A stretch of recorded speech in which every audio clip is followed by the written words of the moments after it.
Show. Turn up your mind. The New York Times is reporting that prosecutors in the Manhattan District Attorney's Office are signaling that criminal charges for the former president are likely to come for his role in the hush money payments to porn star Stormy Daniels. The Times reports the prosecutors offered Mr. Trump the chance to testify next week before the grand jury that has been hearing evidence in the potential case, according to 4 people with knowledge of the matter. Such offers almost always indicate an indictment is close.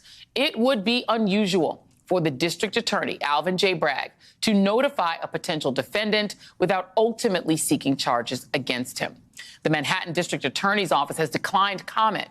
Now, if those charges are made, it would be the first indictment of a former United States president and the first time that Trump, who has faced numerous criminal investigations, would be charged with a crime.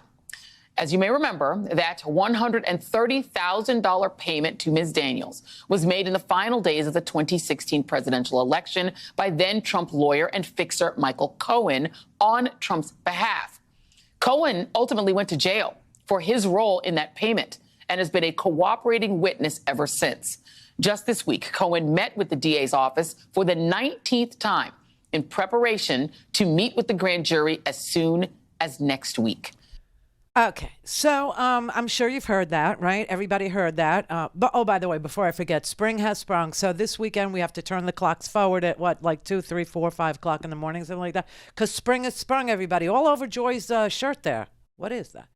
I don't know. And Michael Cohen's little jacket. I listen. So Michael Cohen did go to jail, but I don't want people to get confused about what Michael Cohen pled guilty to.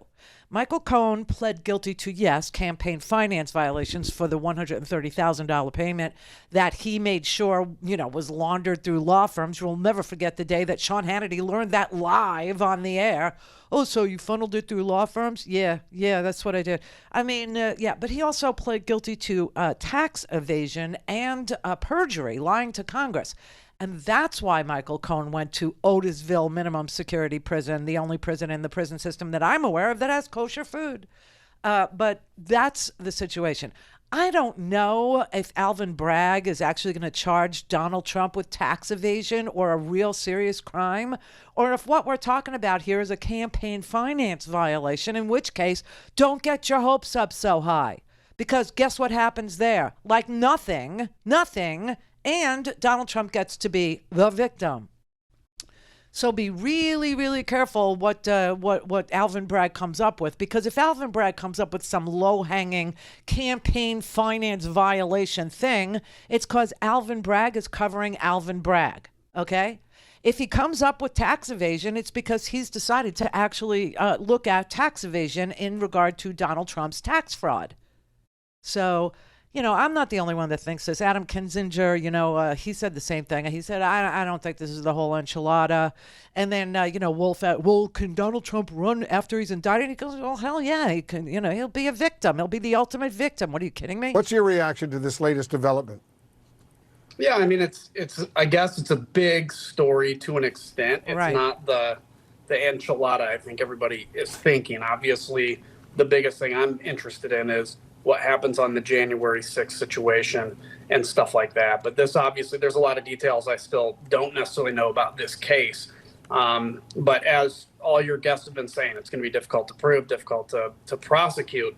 So I think people need to look at this kind of in that spectrum and realize, look, we're still waiting to hear from Georgia and some of the other stuff federally as well. Well, what do you think, Adam, if in fact he is charged with a crime, do you think he can still run for president? Oh, hell yeah.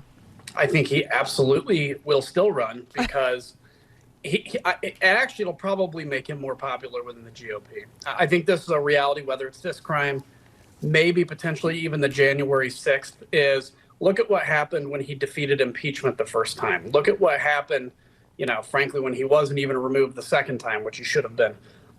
He actually gains popularity. He's so good at being a victim, right? It's amazing that in this kind of culture that they have where it's supposed to be about strength and manhood, he's actually like the biggest victim ever. But I think he will play the victim card in this probably will help him in the primary. And short of being convicted of a felony, it's not going to stop it. It's not gonna stop him running. Exactly.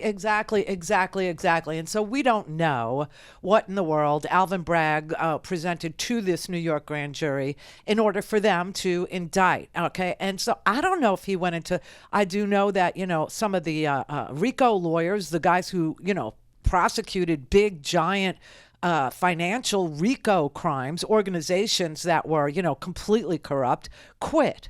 They quit because they didn't think Alvin Bragg was serious about proving a tax fraud case or anything to do with the Trump organization. They just thought that Alvin Bragg was going to take the easy way out, and then, he was going to look at the Stormy Daniels payment. Now, we all know that happened. We all know he did it. We all know that. We also all know that Donald Trump was prosecuted for extorting, guess what, Ukraine. I love these, freaking uber left wingers, the psychos, out there going, we provoked Russia. Yes, we made Vladimir Putin. I'm responsible. And everyone, who is anti-war is responsible now.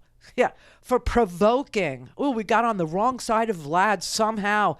And we made Vladimir Putin bomb the crap out of Ukraine. We made him do that. You understand? We made Vladimir Putin violent. We made him do that. That is just the most bizarre, inconsistent view of war and peace I've ever heard in my whole life. Because the truth is, when you have a very large empire-like country like we do, like Russia does, you don't go invading your neighbors. You don't go invading smaller countries. Hence, that's why people like me were against invading Iraq. That's why people like me were against invading Afghanistan. Except these same people are for Vladimir Putin invading Ukraine, right? Now, the original crime that Donald Trump was impeached for was extorting Ukraine with regard to its ability to defend itself from what he obviously understood Vladimir Putin was going to do the second Vladimir Putin didn't have, anybody in his way, okay? Second that Ukraine was defenseless. And so Donald Trump said he wouldn't even sell them, those stupid weapons, the little ones. Wouldn't even sell unless they got dirt on Joe Biden.